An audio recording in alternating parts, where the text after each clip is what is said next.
I warmly welcome to the 360-degree Project Cargo training.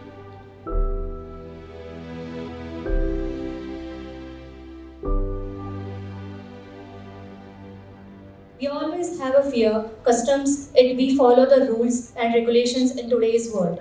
Most of our work will be streamlined and we will save a huge cost. I call Viren Dayal sir. He will be conducting a session on custom laws and regulations.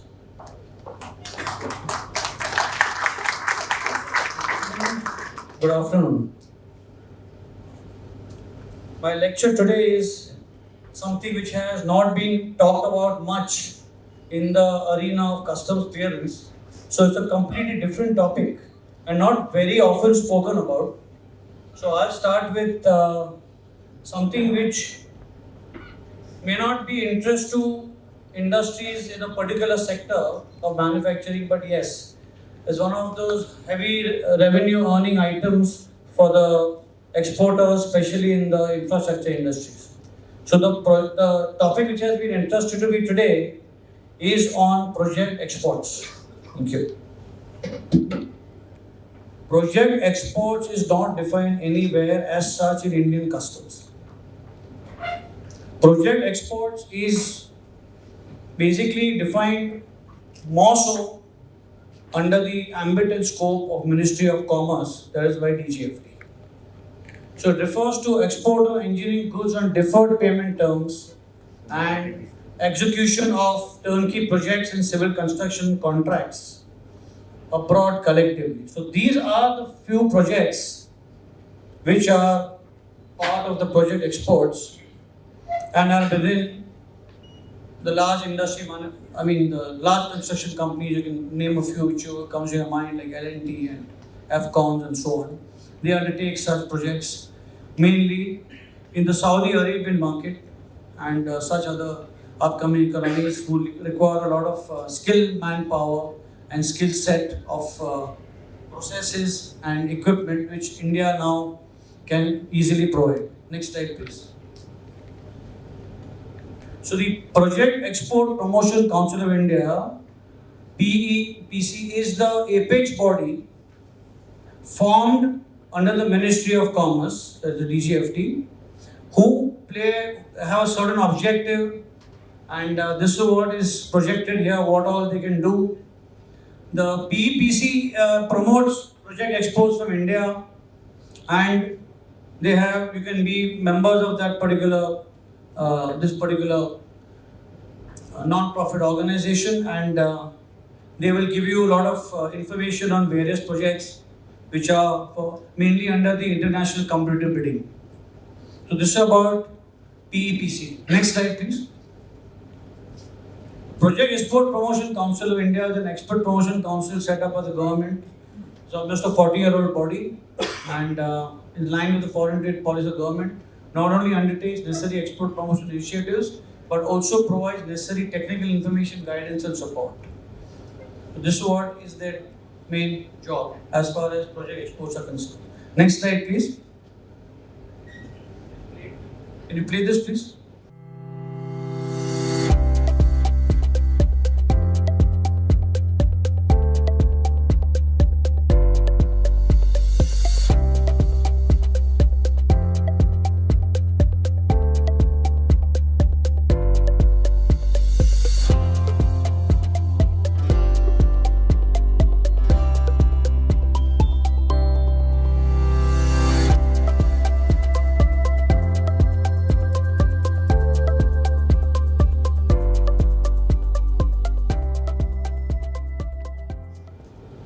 So as I said in my very first few lines that customs does not play a very active role.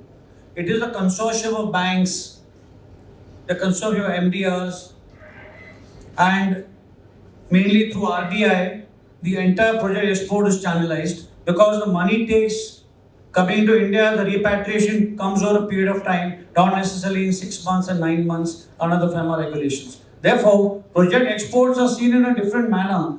How money is earned in a phased manner. That is what about this particular slide says. So,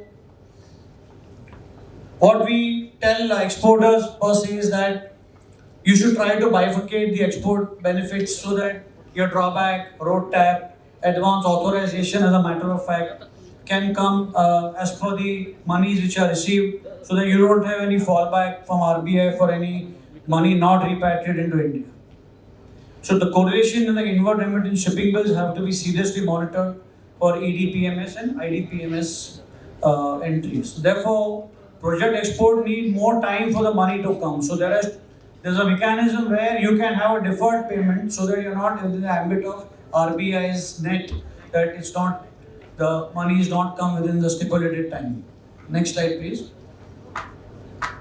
So there is no specific HS code for project exports. Project export vary in so many things. So the PEPC regularly collates and disseminates technical and other information pertaining to overseas markets and new project possibilities worldwide to member companies through monthly magazines. And these are the other things which the PEC, the Project Export Promotion Council does. You can have a look, PEPC. The Joint Venture Council for disseminating market information. You can participate in major international fairs and so on. Now, what RBI has mandated the periods for which credit may be offered for export of goods, consumer durables, turnkey projects, civil construction will depend upon the merits of individual case and may be determined by the exporter and his banker in mutual consultation on the basis of commercial judgment.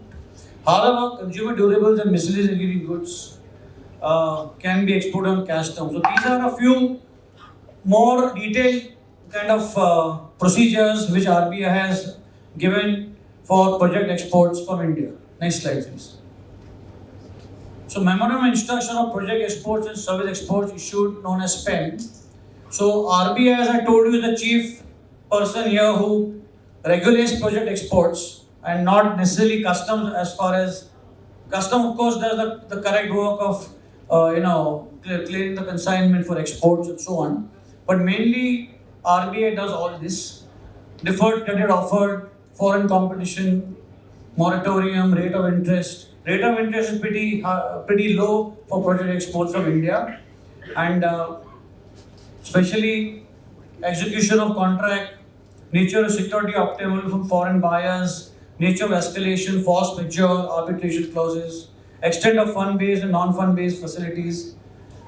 In case of turnkey projects, economic and technical viability thereof. So all these can be also taken from the PEPC. These are the standard declarations given, which we normally give for export when we file a shipping bill. But for project exports, a bit different, and there are FAMA regulations which can be gone through as per the circular which has been cited here. Next slide, please. Extension of deferred payment terms. So, for project exports, especially contracts for export of goods against payment of receipt partly or fully beyond the period statutorily prescribed for realization export, these are treated as deferred payment exports. So, deferred payment is one of the key things which is part and parcel of project exports, especially in turnkey projects, which takes a period of 2 to 3 years to complete. Next slide, please. So the period of which the credit may be offered for export of goods, consumer durables, and all these different industry will be case-to-case basis and be determined by the exporter and his banker in mutual consultation on the basis of commercial judgment. So these are a list of goods in respect to which commercial export credit may be offered by to an Indian exporter, not by to an Indian exporter. You can just scroll through this one by one. There is a list of 70-80 items. Start moving it. So it's good amount of scope offered for credit for all these items which are mainly used for turnkey projects and in construction industry.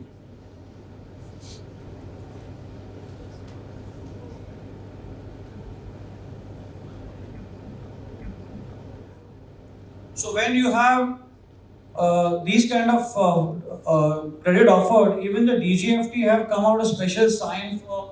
It's not readable here, but you can see it in the slide we shared with you.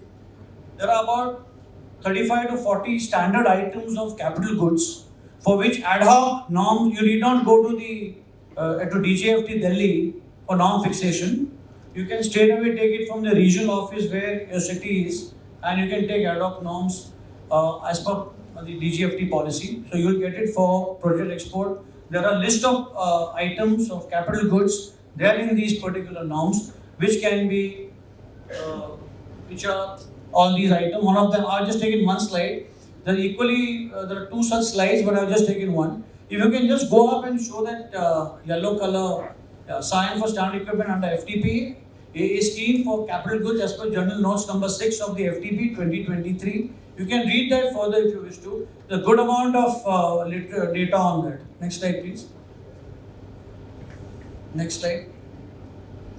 These are the quarterly statement. Because it's a deferred duty, it's a deferred kind of project, it takes time. So you have to monitor with RBI how much money is come, how much is not come. So we have to fill up these deferred installments forms on a regular basis. Actually, basically quarterly basis, how much money has come, what equipment has gone, and so on.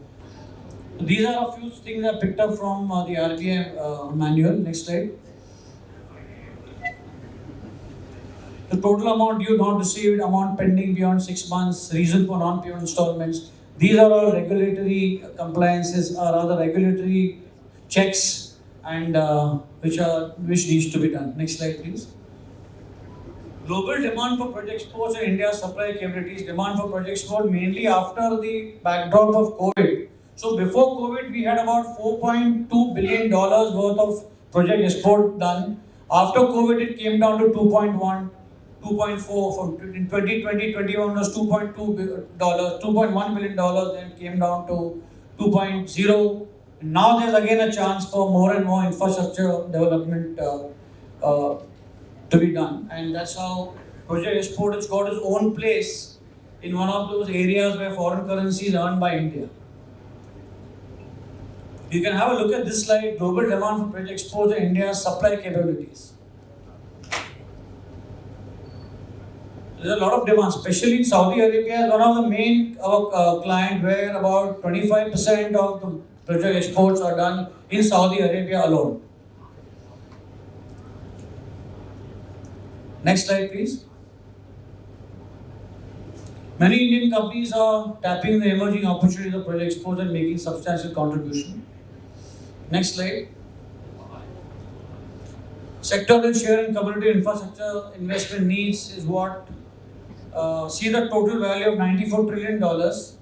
Mainly it's on roads, 36%. Different demographies are mentioned here. This is the kind of needs we have. I mean, this is the projected need from 2016 to 2040. Next slide, please. In the way of slowdown in global merchandise exports, enhancing focus on project export would be important, strengthening the balance of payment position of the country. The ambitious and all-encompassing action plan is necessary for building a bridge between challenges and opportunities and the investment opportunity which gives you. Next slide, please. So, adoption of consortium approach in bidding is what needs to be strengthened for Indian exporters. Should be encouraged to adopt consortium approach for bidding on execution of projects, pooling of resources, complementary skills, and the ability to draw up resources with a collaborative approach can be particularly beneficial for executing a comprehensive range of projects spanning across wide sectors. Next slide, please. Having a local presence in the country of the project significantly enhances the probability of success in securing a contract. So, local presence helps Indian contractors to interact with the market players and assess the competitive position at an early stage. This is how this is how was been recommended for exporters, especially in the current scenario of emerging chances of more and more project exports. Next slide, please. So, analysis of the response of the Exim Bank survey indicates that nearly 87% of the total respondents are open to the idea of collaborating through joint ventures in project countries. These are regions where we have India as a sizable presence in the second part of the slide. Indian project export openness to the idea of joint venture is affirmative 87%. as against a meager of negative. Next slide. Yes, Indian exporters have engaged in JVs in the past. Prospects of projects should be also considered while negotiating FTAs and RTAs. So, the number of increasing India's presence in FTAs, free trade agreements with different countries, there the particular more emphasis should be made on inclusion of project exports as against the normal FTAs which we normally see for import of different products and different kind of categories of goods. So this is one thing which is lacking in inclusion of project exports in different FTAs, and hope this will be done soon. So there is no prior registration required for project exports as far as custom formation is concerned unless you are taking an advance authorization on the ad hoc basis, and drawback is to be chosen on either all industry rate, brand rate or special brand rate as per rule 3, 6 and 7 of the Custom and Central Excise Duty Drawback Rules 2017. Road tab is also available on drawback shipping bills. And since the payment is deferred, drawback received will need to be monitored with repatriation and extension wherever there is required.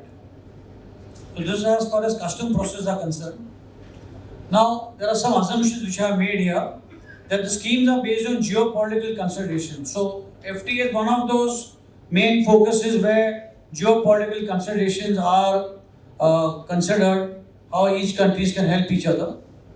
And the actual promoter of the scheme is DGFT and facilitated by RBI with flexibility of repatriation but under its control. That is one of the assumptions I have made here. The potential of growth is based on changing world dynamics and competition from countries like China. India has a lot of competition from China, but still we are now doing better than what we used to do earlier. So there is a lot of potential for project exports from India. With the backdrop of COVID-19, the potential of Indian entities has seen an increased level in the recent years. So project exports otherwise has not been talked much. Everyone talks of project imports, not project exports. So today's this topic I have taken up so that you have some basic idea how project exports work and what are the way ahead. Thank you.